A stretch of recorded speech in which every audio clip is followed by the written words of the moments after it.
For over 20 years, a person in Austria kept a horrible secret, and in 2008, that secret was inadvertently revealed and it shocked the world. But before we get into today's story, if you're a fan of the strange, dark, and mysterious delivered in story format, then you've come to the right place because that's all we do and we upload 3 or 4 times every week. So if that's of interest to you, invite the like button to come over to your house for a family dinner party and then proceed to serve them a severely oversalted dish. But before they take a bite, be sure to tell them you're so proud of your cooking and you can't wait to get their feedback. Also, please subscribe to our channel and turn on all notifications so you don't miss any of our weekly uploads. All right, let's get into today's story.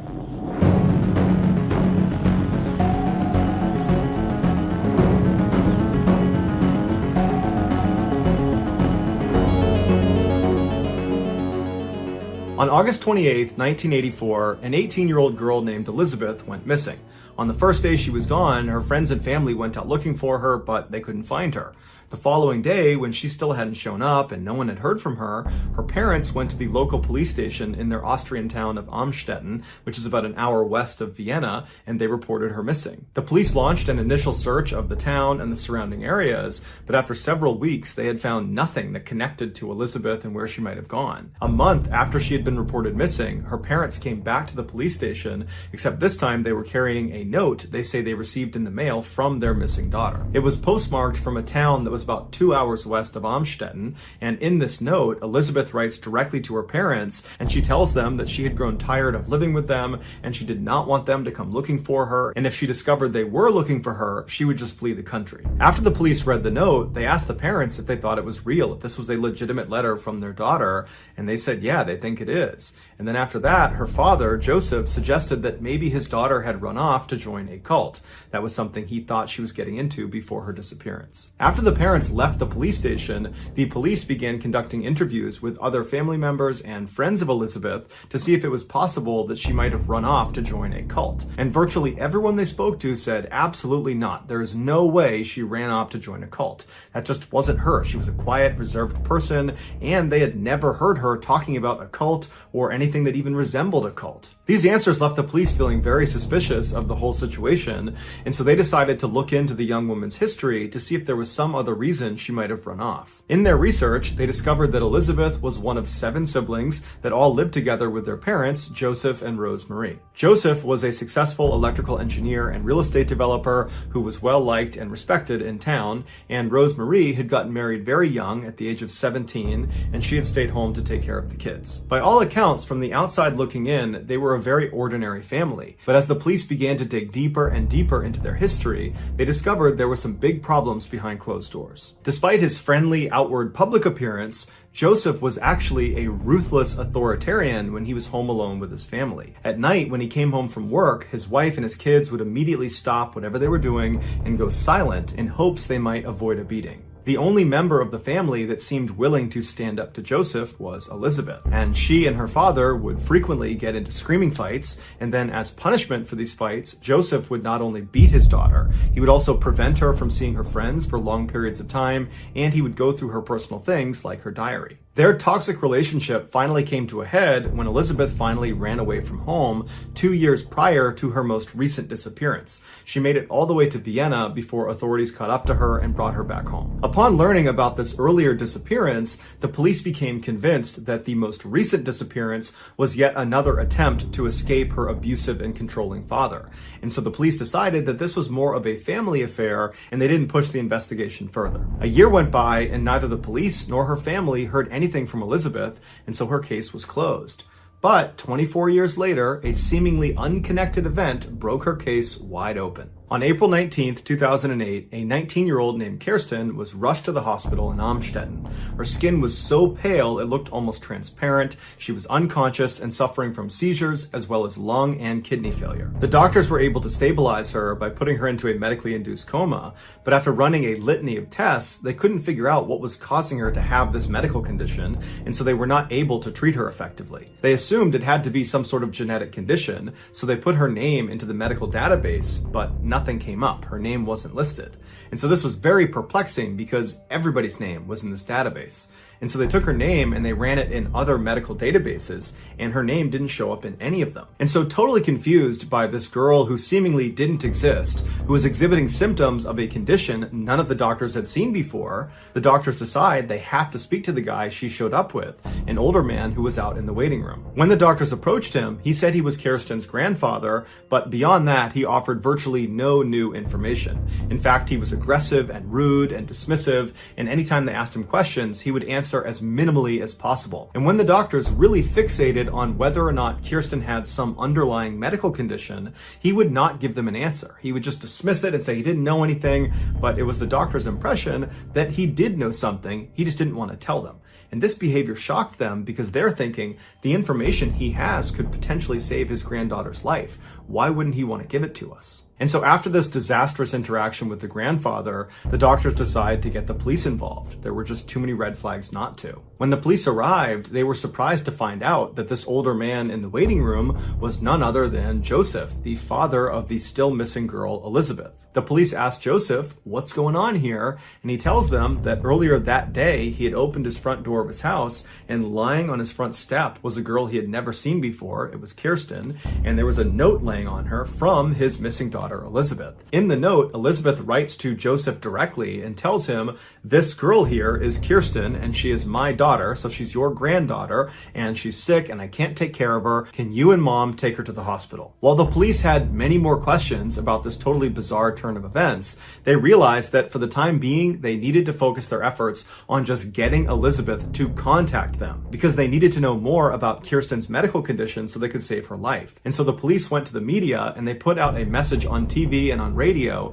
that was a direct appeal to Elizabeth that basically said, "We need you to come forward as soon as possible and speak to us so we can help save your daughter's life." And all the messages worked, because a week later, Elizabeth, along with her father Joseph, showed up at the hospital where Kirsten was staying. When doctors asked, Joseph did not get into detail about how he actually located Elizabeth. He simply said he found her and now she wants to see her daughter. The doctors noticed that Elizabeth, who was supposed to be in her early 40s, looked like she could easily be in her 60s. Her hair was completely white and her skin was so pale it was almost transparent, just like they had noticed about her daughter's skin. And so after they checked in, Joseph and Elizabeth made their way to Kirsten's room, and the pair went inside, and the doctors that were in there would say that Elizabeth looked terrified. She was hunched over and kind of slouched down, and she wouldn't make eye contact with any of the doctors. And as she was standing there looking at her terribly sick daughter, the doctors began asking her, "Do you know of any underlying health problems your daughter might have that might help us treat her more effectively?" And Elizabeth was so scared she couldn't even talk. And at some point, the questions became too much for her, and she just turned around and walked out into the hall with Joseph. And once they got out into the hall, the police were waiting for them. They had been tipped off as soon as the doctors saw Joseph and Elizabeth come into the hospital. Elizabeth and Joseph were detained and brought to the police station, where they were put in two separate rooms to be interviewed. They first interviewed Elizabeth, and initially, just like in the hospital room, she was totally mute and didn't say anything. Then for 5 hours, the police grilled her with questions. Where had she been for the last 24 years? What happened to Kirsten? Did she have something to do with her illness? And they kept reminding her throughout these 5 hours that if she never gave them any information, and God forbid something were to happen to Kirsten, she, Elizabeth, could be held criminally liable. And so eventually Elizabeth, in a very small, meek voice, said, "Okay, I'll tell you the story, but you have to promise me I never have to see my father, Joseph, ever again." When she said this to the police, they could tell she was so scared that they said, "Okay, fine. You never have to see your father again. We'll make sure of it. Now tell us what happened." After that, Elizabeth clutched her hands, she took a deep breath, and then she told them one of the most horrifying stories they had ever heard. A story so disturbing that it would make headlines all around the world for months. It all began 24 years earlier on August 28th, 1984, the day Elizabeth went missing. On that day, she told police she was at her family home in Amstetten when her father asked her to come into the basement to help him with something. Her father, for the last several years, had been constructing a bomb shelter in their basement, and he was now only one door installation away from being done. At the time, in the early 1980s, the Cold War was still very much on, and so building bomb shelters inside of your home was a relatively common thing. So Elizabeth goes down into her basement and she sees her father standing in front of this empty frame where this door is going to go that leads into the shelter. And so she walks over and steps through the frame into the shelter. She turns around and her father hands her this door, and she holds it in the middle of the frame while he secures it to the hinges. And then once it's securely in place, suddenly he swings open the door, knocking Elizabeth backwards farther into the shelter. And before she could stand back up again, her father had run inside and pushed an ether-soaked towel onto her face, knocking her unconscious. When she came to again, she found herself chained up in the very back room of the shelter. It would turn out this bomb shelter that Joseph had spent 6 years constructing was not actually a bomb shelter. It was a prison he was building specifically for Elizabeth. To get into this shelter, you would have to go down the steps into the basement, which looked like a typical unfinished basement. And then on the far wall, you would see these shelves that had things like paint cans and screwdrivers and other tools you would expect to find in a basement. But if you walked over to the left side of the shelving, there was a lock on the back of it that if you undid it, the shelf itself would swing out like a door, and then behind it on the wall would reveal a 3-foot tall secret door. This secret door was also locked, but not by a key lock. Instead, it was locked by a keypad lock that only Joseph had the code to. And since Joseph was an electrical engineer, he took great care in ensuring this lock never could be tampered with or destroyed. That thing was going to stay locked unless he unlocked it. When Joseph entered his code into the keypad, he could open that secret door and it would reveal this secret underground prison that was basically a winding maze of small rooms with ceilings that were too short to be able to stand up all the way in. If you walked through this secret door and actually entered into this prison, you would start by entering this soundproof narrow hallway that went on for several feet before it entered into this very small bathroom area where the bathroom was unbelievably cramped and there was no doors, there was no privacy. And then if you didn't stop in the bathroom and you just kept walking straight through that first hallway, you would reach another hallway that was totally soundproof and narrow, and at the end of that hallway it would feed into a very small bedroom that was so small that it barely contained the one bed that was inside of it, and then off to the right side of that bedroom was another door that led into a similarly sized bedroom. All of the walls of this underground prison were made of thick reinforced concrete. That, combined with the soundproofing that Joseph had installed throughout the entire prison, meant no one could hear Elizabeth's cries for help. Also, the inside of the prison was heavily monitored by Joseph's security system. So truly, Elizabeth had absolutely no privacy. She was completely trapped, and the only way she was getting out was if her father freed her. For the first 5 years of her imprisonment, she remained in that dungeon all alone. Her only connection to the outside world was her father, who would come down almost every night to drop off basic supplies and to assault her. As far as Joseph's wife and his other kids knew, he was just spending all this time in the basement because that's where he worked when he was not at the office. In 1988, Elizabeth became pregnant with her father's child. She was terrified of the pregnancy and begged Joseph to at least allow her to deliver the child in a hospital. But he refused. He wasn't willing to potentially expose himself for what he was doing. And so he gave her a book about childbirth, and he gave her a pair of scissors to cut the umbilical cord, and he said, "Good luck." And so on August 30th, Elizabeth delivered her daughter, Kirsten, alone in that basement. Following the birth of Kirsten, Elizabeth would deliver 6 more of her father's children, all the same way she delivered Kirsten, alone and in the basement. In 1996, one of Elizabeth's newborn babies, Michael, was born with respiratory issues, and so Elizabeth pleaded with Joseph to take the baby to the hospital to get help, but Joseph refused. He was worried he would be exposed. And so 3 days after his birth, the baby died in Elizabeth's arms. And after the baby died, Joseph just took the body, threw it in a stove, and incinerated it like it was nothing. In the late 90s, the 6 living children down in the basement were getting bigger and noisier, and so Joseph came up with a plan in order to reduce the chances of them being discovered. And so one day, Joseph went downstairs into the basement, and he took one of Elizabeth's youngest children away from her. And then he threatened her and the rest of the kids down there that if they tried to fight back or if they ever tried to escape, he would seal off the basement and he would gas them to death. Previously, Joseph had punished the entire family by turning off their power and cutting off their food and water supply for multiple days at a time, so they knew he was willing and able to hurt them if he wanted to. And so when he took this young child away from Elizabeth, they didn't put up a fight, and the baby disappeared upstairs. And when Joseph's wife, Rosemary, came home, he put on this elaborate charade about how he had discovered this baby on the front step, and that there was a note attached to the baby, and it was from Elizabeth, their missing daughter, and this child was apparently Elizabeth's, and she couldn't take care of it, and she was leaving it here for he and Rosemary to raise it as their own. And Joseph had actually made Elizabeth write out this note and sign it to add credibility to the story. And so when Elizabeth's mother, Rosemary, saw this note and heard Joseph's story, she believed it. Over the next several years, Joseph would steal 2 more of Elizabeth's young children and then stage having found them on his front step with a note from Elizabeth. And with each discovered child, Rosemary amazingly never asked any questions. She just took these kids in, and she and Joseph raised them as their own. Eventually, when these 3 kids got old enough, Joseph would tell them that their real mother, Elizabeth, was a lowlife and she had abandoned them and she didn't care about them, when in reality, their mother and their other 3 siblings they didn't know existed were locked up in the basement below their feet. Initially, investigators believed all of these children Joseph had with Elizabeth were all mistakes, but it would turn out that was not the case. Joseph would admit that the reason he initially imprisoned Elizabeth was because he wanted to completely control her. He wanted to own her. And so he decided that if he could just impregnate her as many times as possible and make her have all these kids, even if she eventually got out of the prison, no man would want her. She had too many kids, and so she would remain his property. And so over the entire time Elizabeth was imprisoned, over 2 decades, the nightly assaults by her father never slowed down. They happened thousands of times. But despite the horrific and tragic circumstances surrounding each of her children's births, she loved her children unconditionally and would spend all of her time doing her best to educate them and care for them.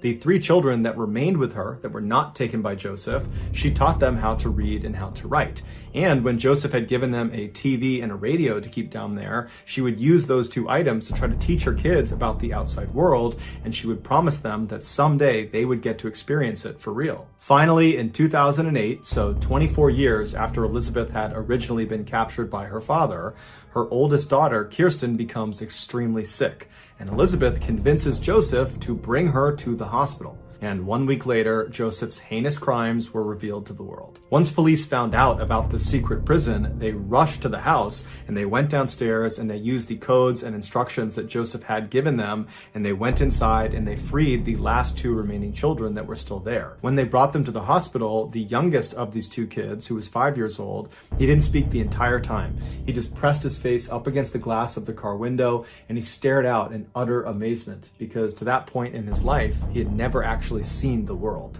After those 2 kids were brought to the hospital, they were reunited with the other 3 siblings that had been taken away from them years ago to live upstairs with Joseph and Rosemary. And apparently the reunion was very emotional and the kids were extremely happy to see each other. And then a couple days later, Kirsten would come out of her coma and she too would have a chance to be reunited with all of her siblings. Kirsten would ultimately make a full recovery. It would turn out she was suffering from a severe vitamin D deficiency. And vitamin D you primarily get from the sun, and in her 19 years of life, she had never been in the sun. As soon as the story broke about this family being trapped inside of this basement, everybody had the same question. How could Elizabeth's mother, Rosemary, not know what was going on in her basement? But the police had the same suspicions about Rosemary, and they investigated her, and they ruled her out. And they said she's not at fault here, she's a victim too. She had been so badly abused by Joseph that she lived in fear of him. And so when he forbade her from ever going anywhere near the basement, she listened. And if she ever heard any strange sounds coming out of the basement, or if she ever suspected any strange behavior by Joseph, she kept those thoughts to herself because she was scared. It's also worth noting that in those 24 years that Elizabeth and her kids were trapped in the basement, Joseph had over 100 people rent out a room inside of his house that was right over the basement. And in those 24 years, not one of those tenants ever said Joseph was acting strangely or complained about strange noises coming from the basement. However, one tenant who was there for a 4-year stretch had a dog with him the whole time, and every night the dog at some point would suddenly stand up, its ears would prick up, and it would start growling like it heard or it saw something. And at first, this tenant would try to see what the dog had seen or heard, but after never seeing anything, he would always just dismiss the dog when it did this at night. Later on, when that tenant tenant figured out what was actually happening inside the house while he was there, he realized his dog was most likely hearing the faint sounds of the family that was imprisoned right below him. After a year of therapy and rehabilitation, Elizabeth and her 6 kids were given new identities by the Austrian government, and they were sent off to a secret location to start their lives over. As such, there's virtually no information about how they're doing today. However, anonymous sources have come forward and said the family has successfully reintegrated into society, and they are all leading relatively normal and happy lives. As for Joseph, he was quickly given a life sentence, and today he is one of the most hated people in his prison due to the nature of his crimes. He is so hated that in 2016, when he was out in general population, he was attacked by other inmates and had several of his teeth knocked out. And so now prison officials are worried if they leave him in general population, he'll be killed, and so he spends virtually all of his time in solitary confinement. He will be eligible for parole in 2024 when he is 89 years old. So that's going to do it, guys. If you found the secret in today's episode, let us know in the comments what it is and where you found it, so give us the timestamp, and if you're the first to do that, we'll pin you at the top of the comment section. If you got something out of today's video and you haven't done this already, please invite the like button over to your house for a family dinner party and proceed to serve them a significantly oversalted dish. But before they take a bite out of it, make sure you say that you're so proud of what you've cooked and you can't wait to get their feedback. Also, please subscribe to our channel and turn on all notifications so you don't miss any of our weekly 3 or 4 video uploads. If you want to get in touch with me, you can direct message me on Instagram or on Twitter. My username for both platforms is the same. It's JohnBallen416. I also have a ton of content over on TikTok where my username is Mr.Ballen. I also have a second YouTube channel called Mr.Ballen Shorts where I post random short videos and lost episodes. If you have a story suggestion, please submit it to our subreddit just called Mr. Ballen. It's linked in the description below. So whether I see you on Instagram, Twitter, TikTok, Reddit, YouTube, or some combination, just know that I really appreciate your support. And until next time, that's going to do it. See ya.